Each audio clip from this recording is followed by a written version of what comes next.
오늘 시편 35편 말씀을 통해서 묵상할 제목은 보셨으니 알고 계실 하나님, 보셨으니 알고 계실 하나님, 이런 제목으로 오늘 말씀을 묵상하도록 하겠습니다. 이 시의 표제에 붙어 있듯이 이 시는 다윗의 시입니다. 이 시의 역사적 정황, 역사적 배경이라고 하면 두 가지의 견해를 우리가 생각해 볼 수가 있습니다. 하나는 사울과 그 추종자들에 의해서 박해받고 쫓겨다니던 시절에 그 상황 속에서 지은 시라 이렇게 볼 수가 있고, 아니면 혹은 압살롬과 그 추종하던 자들이 다윗을 반역하고 왕궁에서 쫓아내고, 그래서 반역을 받고 왕궁에서 쫓아내던 그 왕궁 밖에서 있을 그때에 지은 노래다, 이런 그런 시기일 수도 있습니다. 어쨌거나 이 시에는 대적들의 증오와 음모, 이런 핍박, 이런 것으로 말미암아 이 시인이 아주 신음하는 다윗의 그 비탄함이 이 곳곳에 구절구절마다 표현되고 있는 것을 볼 수가 있습니다. 그래서 이 시를 분류를 할 때 첫째는 비탄의 시, 이렇게 분류할 수 있습니다. 비탄시라고 할 수 있습니다. 그러나 또 이 말씀을 우리가 읽으면서 계속 반복해서 나오는 것이 그 대적들을 진멸하게 하시옵소서, 그 대적들이 망하게 해주시옵소서, 이런 그 말이 계속 나오는 이런 형식의 시가 시편 가운데 많이 있습니다. 이런 시를 저주시 이렇게 말하죠. 그래서 이 시는 비탄의 시라고 할 수 있고 저주시라고 할 수가 있습니다. 만일에 이 시를 저주시라고 하면은 우리가 해결해야 될 문제가 있어요. 그건 뭐냐? 그것은 우리가 누구를 저주한다는 게 과연 하나님의 마음에 맞는 것이냐? 그것이 과연 하나님의 뜻이냐? 또는 우리가 신약성경에서 원수를 사랑하라고 말씀하셨는데 이 교훈과 서로 모순되는 거 아니냐, 이런 신학적인 문제가 대두가 될 수가 있습니다. 그런데 이 말씀은 다윗이, 이 시편의 저자인 다윗이 자기의 어떤 개인적인 어떤 사람을 저주하는 것이라고 보기보다, 그것이 아니라 이스라엘을 다스리는 왕으로서의 그 하나님께서 이스라엘을 하나님의 공의로운 그런 통치로, 공의로운 그런 심판으로 하나님께서 공의로서 다스려 달라고 하는 이런 기도라고 볼 수가 있습니다. 다시 말하면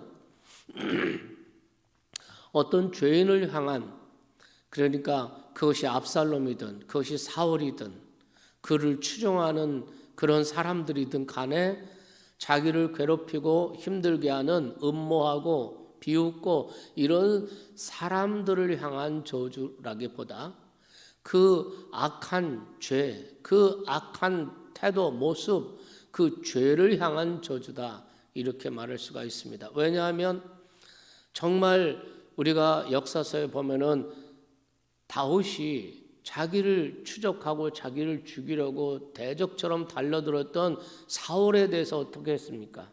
개인적으로 미워하고 개인적으로 복수하려고 하고 증오심을 나타내고, 그런 게 실제로 아니었지 않습니까? 오히려 그 사울 왕을 관용으로, 그래서 또 용서하고 복수하지 않으려고, 그리고 사울 왕이 죽었고 사울의 왕국이 무너졌을 때 그 남아있는 그 사울 왕의 그 혈통, 핏줄 남아있는 무비보셋을 자기 상에서 먹게 하고 이런 관용을 베푼 것을 우리가 볼 수가 있지 않습니까? 아들 압살롬이 자기를 반역하고 그래서 왕국에서 쫓겨나고, 그리고 정말 모든 모욕과 수치를 당하였지만 그 압살롬이 전사했다는 소식을 듣고 다윗이 얼마나 통곡하며 내 아들 압살롬아 압살롬아 하면서 그렇게 통곡하며 슬퍼하는 것을 볼 수 있지 않습니까? 그러니까 다윗은 자기를 대적하는 사람, 음모하는 사람, 그 사람을 향하여 증오하고 그 사람을 향하여 복수하는 것이 아니라 그런 음모와 그런 위증과 배은망덕과 이런 악한 모략과 중상과 그 죄 자체를 저주하고 있는 것을 볼 수가 있습니다. 왜냐하면 이런 악이 사라지지 않고는 하나님의 공의로운 통치가 이루어질 수 없기 때문에 이런 기도를 하는 것이죠. 그래서 우리가 저주시라는 이렇게 분류할 수 있는 시가 시편에 여러 편이 나옵니다. 이 말씀을 읽으면서 어떻게 하나님을 섬기는 사람들이 어떻게 성경에 이렇게 누구를 저주할 수 있나 이런 의혹이 드는데, 그건 어떤 사람을 저주하는 것이 아니라 그 악 자체를 저주하고 있다는 것을 여러분이 기억하시기를 바랍니다. 우리가 동성애에 대한 얘기를 많이 하죠. 우리가 그 동성애 자체를 우리는 정죄하고 그 동성애 자체를 우리가 죄로 지적하는 것입니다. 우리가 미워하고 증오하고 대적하고 하는 것은 동성애라고 하는 그 죄 자체, 그 추악한 죄 자체를 우리가 증오하는 것입니다. 그러나 동성애에 빠져 있는 사람, 동성애에 잡혀 있는 사람, 우리는 그를 증오하는 것이 아닙니다. 우리는 그를 불쌍히 여기고 그 죄에서 하루속히 빠져나와서 회복하도록, 그 영혼이 회복되고 그 인격이 회복되고 그 건강한 삶이 회복되도록 우리는 그들의 영혼을 위해 기도하고 그들이 회복되는 일들을 위해서 우리는 많은 정책을 세우고 또 연구를 하고 돕고 이런 것이 필요한 줄로 믿습니다. 동성애를 정죄한 나머지 동성애에 빠져 있는 사람들까지 증오하고 혐오한다면 이거는 성경 정신하고는 좀 거리가 먼 것 같습니다. 현장에서 가늠하다 잡혀온 여자를 그 유대인들이, 그 바리새인들이 돌을 쥐고서 치려고 하지 않습니까? 그러나 예수님께서는 그 여인을 어떤 태도로 대하셨습니까? 그것이 바로 우리 크리스찬들이 가져야 할 기본적인 태도라고 생각합니다. 그래서 오늘 이 저주시라고 이렇게 볼 때도 우리가 이 시를 비탄의 시 그러면 아무 문제가 없어요. 그러나 저주시라고 볼 때는 이런 문제를 해야만 이게 풀리는 것이죠. 지금 다윗은 개인적인 증오심이나 복수심을 나타내는 것이 아니라 공의로우신 하나님께서 당신이 통치하시는 이 나라, 이 사회를 공의롭게 판단하시고 공의롭게 세워주십시오. 이런 간구인 것을 여러분이 이해하시면 좋겠습니다. 오늘 이 말씀을, 이 본문을 우리가 분해해 보면은 전반부는 1절부터 10절 말씀까지라고 할 수 있는데요. 여기에는 대적들의 위협으로부터 보호를 요청하는 기도입니다. 하나님, 내가 지금 이렇습니다. 하나님, 저를 보호해 주십시오. 저를 위해서 싸워 주십시오. 이런 기도를 하고 있습니다. 여기 1절 말씀에 보면은 나와 다투는 자, 이런 다투는 자, 나와 다투는 자, 이런 말씀.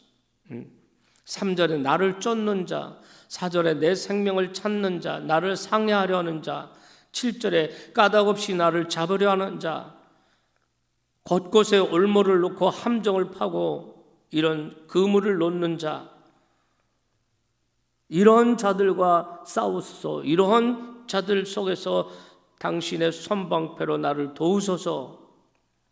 또 4절에 그들이 낭패를 당하게 하소서. 이런 기도죠. 음모, 중상, 모략, 이러한 자기를 대변해서 싸우는, 이 싸우다는 이 말이 리바흐라는 말인데요. 이것은 법적 용어입니다. 우리가 어떤 사람을 놓고 검사와 변호사가 치열하게 법정 공방을 하지 않습니까? 정말 재판하는 거 어떤 때 이렇게 텔레비전을 통해서 보면은 정말 치열한 싸움이죠. 이런 치열한 싸움 가운데서 자기를 모함하고 자기를 음해하고 위증하면서 내가 봤다, 내가 내가 보았다, 이렇게 말하면서 이렇게 모함하고 중성하고 공격하고 이런 그 다윗이 이런 경험을 얼마나 많이 했습니까? 이런 그 가운데서 하나님이 나를 보호해 주십시오. 나를 막아 주십시오. 나를 대신에 싸워 주십시오. 이렇게 대적들의 위협으로부터 하나님의 보호를 요청하는 기도. 이것도 우리에게 중요한 기도라고 믿습니다. 아멘. 대적들의 위협, 중상 모략하고 또 이 세상 가운데 일터에서 직장에서 우리가 살아가면서 얼마나 이 억울한 일 많이 당하고 얼마나 중상 음모가 많고 이런 세상 아닙니까? 하나님 이런 곳에서 하나님 저를 보호해 주십시오. 하나님이 막아 주십시오. 아멘. 이런 기도를 드리고 있는 것입니다. 중반부는 11절부터 18절까지라고 볼 수 있는데요. 이런 부당하게 억울함 당하고 고통당하는 다윗의 아주 그 비탄한 마음, 그 비탄한 심정이 아주 생생하게 묘사가 되고 있는 것을 볼 수가 있습니다. 11절 말씀을 보시겠습니다. 11절 말씀. 불의한 증인들이 일어나서 내가 알지 못하는 일로 내게 질문하며 내가 선을 악으로 갚아 나의 영혼을 외롭게 하나. 이런 말씀 있죠. 13절부터 쭉 말씀 보면은 그건 뭐냐면 정말 내가 그들이 슬픔 당할 때 내가 베옷을 입고 그들의 슬픔을 위로하였고 함께 슬퍼하였고 그가 병들었을 때 그가 가난했을 때 이랬는데 그들이 나의 선을 악으로 갚습니다. 배은망덕을 경험한 것입니다. 배은망덕을 경험. 내가 정말 마음 주고 정말 사랑하고 정말 많은 것을 그를 위해서 희생하고 돕고 선을 베풀었는데 그 사람이 배은망덕해서 완전히 선을 악으로 갚는 일을 우리가 겪는 경우가 있잖아요. 그땐 정말 우리가 얼마나 심정이 비탄한지 말로 다 알 수 없죠. 이런 비탄함을 아주 생생하게 자기도 모르는 일을 가지고 자기를 고발하고 자기도 모르는 일을 가지고 자기를 공격하고 이런 것을 벌써 쭉 내려가면 또 위중도 나옵니다. 내가 봤다는 거예요. 이러니 참 이런 억울한 일을 당하면 정말 사람이 정말 비탄해지죠. 그런데 다윗은 그 비탄함을 그대로 하나님께 다 솔직하게 말하는 것입니다. 네.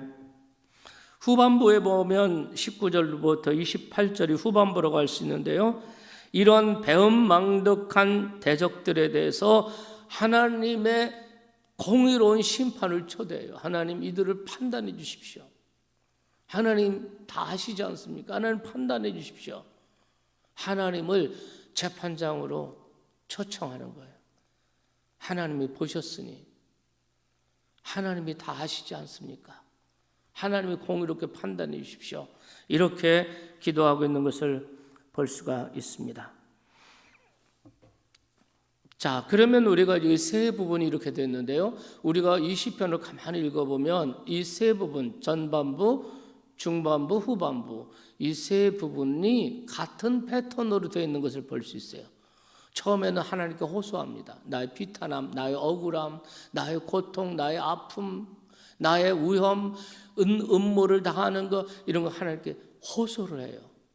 호소를 하는 구원의 호소를 해서 그 호소로 시작해서 그 다음에는 하나님을 신뢰하고 확신에 이르러요.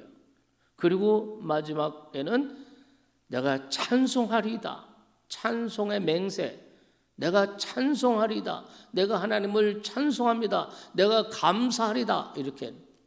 그러니까 이 세 부분의 같은 패턴인데 처음에는 아픔과 고통과 괴로움과 음모당하고 중상모략 이것을 하나님 앞에 호소를 해요. 그렇게 호소하면서 하나님을 신뢰하고 확신을 가져요. 그리고 마지막 기도는 어떻게 끝납니까? 하나님께 감사하고 찬송으로 끝나요. 이 패턴을 통해서 우리가 정말 우리 그리스도인들이 어떤 모습으로 기도해야 되나 하는 것을 우리가 알 수가 있습니다. 우리가 억울한 일을 당할 때 여러분 제일 먼저 어떻게 하십니까? 정말 기막힌 억울함. 기막힌 얼음, 내가 알지도 못하는 일로 공격하는, 내가 봤다 이런 정도로 위증하면서 공격할 때 여러분 그때 어떤 심정은 억울하죠. 그때 여러분 어떻게 하십니까? 어떻게 그 문제를 해결하십니까? 다윗은 어떻게 합니까? 이 시인은 그 아픔, 그 비탄함, 그 억울함, 그 영혼의 외로움 이런 것을 하나님께 나와서 하나님께 다 호소하고 있다는 거예요. 사람에게가 아니라 하나님께 호소하고 있다는 거예요. 믿으시기 바랍니다. 우리는 정말 억울한 일 당하면 그 억울함을 풀기 위해서, 그것을 해소하기 위해서 우리는 하나님은 그때는 하나도 안 보여. 하나님 생각이 안 나. 억울한 일을 당하면 그냥 사람한테 변명하고 또 변호하고 또 사람한테 어떻게 호소하고 이렇게 행하지 않습니까? 그런데 오늘 말씀 묵상하다 보니까 이 다윗은 그냥 하나님께 호소하는 거예요. 하나님 억울합니다. 나 알지도 못한 일로 나를 고발합니다. 하나님께 막 호소를 한단 말이에요. 하나님께 그 모든 것을 호소할 때 처음에는 아주 비탄한 심령으로 호소를 하다가 그것을 하나님께 아뢰고 하나님께 호소하다 보니까 하나님을 바라보게 되고 하나님을 신뢰하게 되고 그리고 하나님에 대한 확신으로 아멘. 그 다음에는 찬송이 나오는 거예요. 감사가 나오는 거예요. 신기하죠? 여러분 이것이 하나님의 응답인 것입니다. 네. 정말 억울한 일, 분한 일, 부당한 일 이런 일을 당했습니까? 그럴 때는 하나님께로 나와서 기도를 통해서 하나님께 탄원하고 하나님께 호소하고 믿습니까?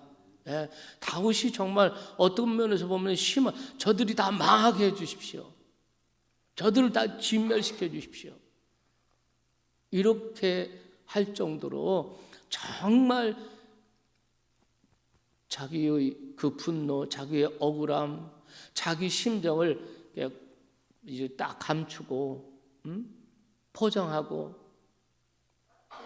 아주 좋은 말로 근사하게 포장해서 기도한 것이 아니라 있는 감정 그대로 다 하나님, 그대로 있는 감정 그대로 하나님께 이런 있는 감정을 솔직하게 말한다고 해서 그 감정을 사람들에게 얘기했다가는 이게 일파만파가 될 수가 있다는 거예요.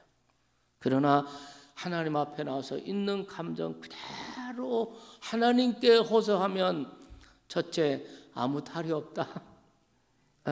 두 번째 하나님이 다 들어주시고 우리에게 확신을 주시고 결국 그 비탄함을 하나님께서는 감사와 찬양과 노래로 바꿔주신다는 거예요.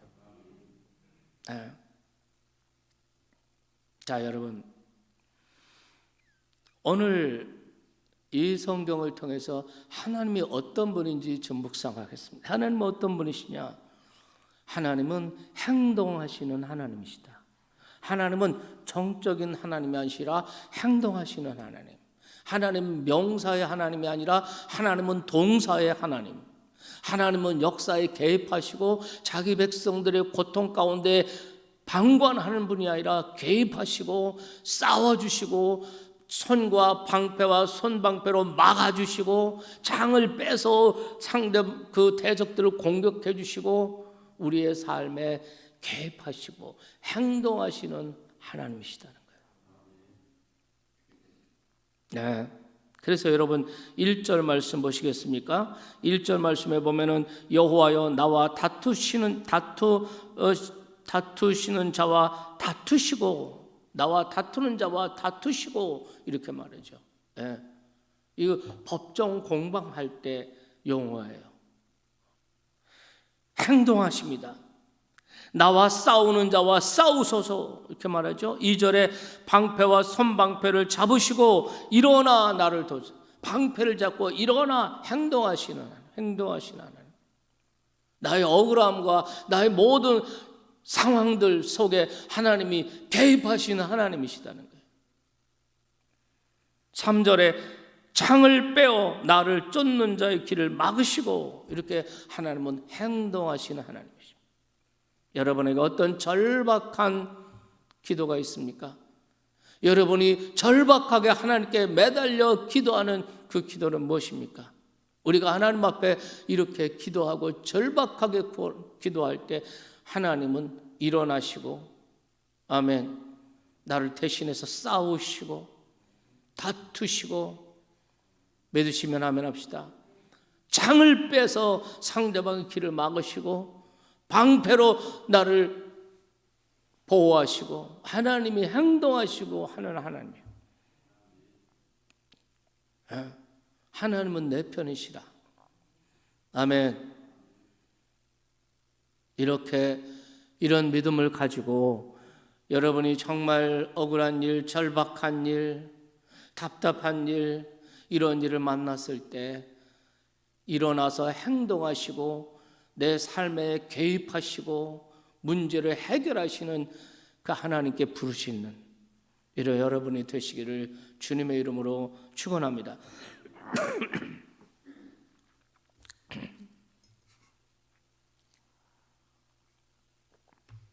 그리고 한 가지만 더 말씀드리죠. 오늘 22절 말씀 보실까요? 22절 다 같이 읽겠습니다. 여호와여, 주께서 이를 보셨사오니 잠잠하지 마옵소서. 주여, 나를 멀리하지 마옵소서. 23절, 나의 하나님 나의 주여, 떨치고 깨셔서 나를 공판하시며 나의 송사를 다스리소서. 하나님은 어떤 분이시라고 그랬습니까? 하나님께서는 보셨으니 알고 계실 하나님이시라는 거예요. 그 원수들이 음모를 하고 웅덩이를 팔아서 함정을 놓고 또 그물을 놓고 그리고 우의증자를 세워서 내가 증인이다, 내가 봤다, 이렇게 공박하고, 이러한 그들이 행하는 이 모든 것을 하나님이 다 보시지 않았습니까? 그러니 하나님 다 아시지 않습니까? 하나님께 호소하는 거예요. 하나님 다 보셨으니, 여호와께서 보셨으니, 하나님 아시지 않습니까? 여호와께서 보셨으니 잠잠하지 마시옵소서. 나를 멀리하지 마십시오. 하나님이여, 공의롭게 판단해 주십시오.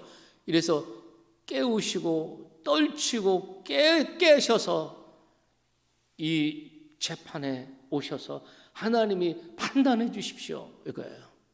자, 여러분, 자기가 변명하고 자기가 어떤 것을 가리려고 하잖아요. 사람 쫓아다니지 않아요.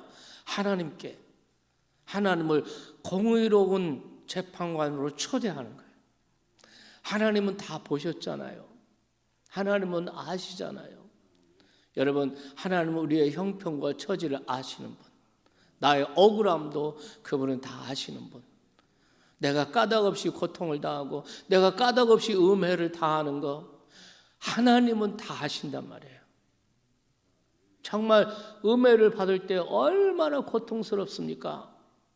가끔 이렇게 텔레비전이나 뉴스에 보면은 참 음해를 받아서 너무나 괴롭고 고통스러워서 감당치 못해서 극단적 선택을 한 사람들이 나오지 않습니까?